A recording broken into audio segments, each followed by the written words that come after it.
ल फाइनल्ली दाइ चाहिँ आउनु मेरो दादा है। आज एकदम खुसी छु होइन। आज चाहिँ रेकाबाट दाइको पनि छुट्टी थियो। अब यसो छुट्टीको बेला घुमघाम गरौँ भनेर चाहिँ त्यो हिसाबले आइयो। दाइ पनि आउनुभएको छ। मेरो चाहिँ छुट्टी छैन होइन।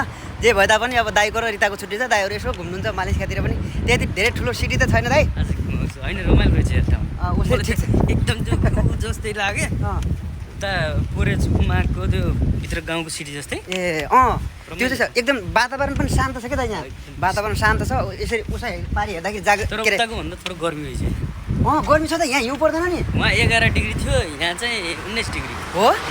यहाँ धेरै चिसो त हुँदैन। धेरै भयो भने चाहिँ -3सम्म पुगे -3सम्म पुगे होइन। तर त्योभन्दा मान्छे पुगे नत्र भने चाहिँ धेरै जाडोमा क्या त्यस्तो छैन। यात्रा कस्तो भयो त दाइ? यात्रा रमाइलो ठिकै भयो होइन।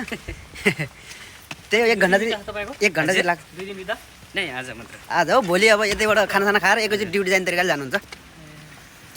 त्यही हो रमाइलो छ। तर हाम्रो चाहिँ अब काम गर्ने ठाउँदेखि अलिक टाढा छ क्या त हिँड्नुपर्ने। लगभग यहाँबाट हिँडेर 15 मिनट जति लाग्छ क्या। उसरी अब शारीरिक रूपमा त ठिकै हो। फिजिकल जस्तो पनि भइहाल्यो दिनकै होइन। यही गाडीमा आउनु भएको थियो। यो गाडी गयो है सर साथीहरू। यही गाडी हो ट्रक लाएर। यहाँ धेरै नेपाली ड्राइभरहरू पनि हुनुहुन्छ। तर उहाँ चाहिँ अहिले यहाँको लोकल ड्राइभरहरूसँग आउनुभएछ। तर यहाँ एकदम राम्रो हुनुहुन्छ ड्राइभर गुरुभाइहरू। हाम्रो नेपाली गुरुभाइहरू टन्नै हुनुहुन्छ। हामीलाई त्यति टेन्सन छैन। नेपालमै भएको जस्तो फिल हुन्छ अरे कहिले कस्तो जाँदाखेरि त। नेपाली गीत लाउँछन् भने कतिखेर त नेपालकै गाडीमा चलिरहेको छ जस्तो लागिरहेको छ होइन।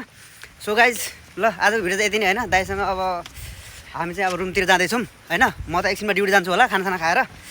ल गाइज सबैले माया गरिदिनु होला मेरो भिडियोमा होइन। यस्तै छ क्रोएसियाको जिन्दगी। काम पनि गर्नु पऱ्यो। ल है त गाइज ओके बिदी मसे चाओ।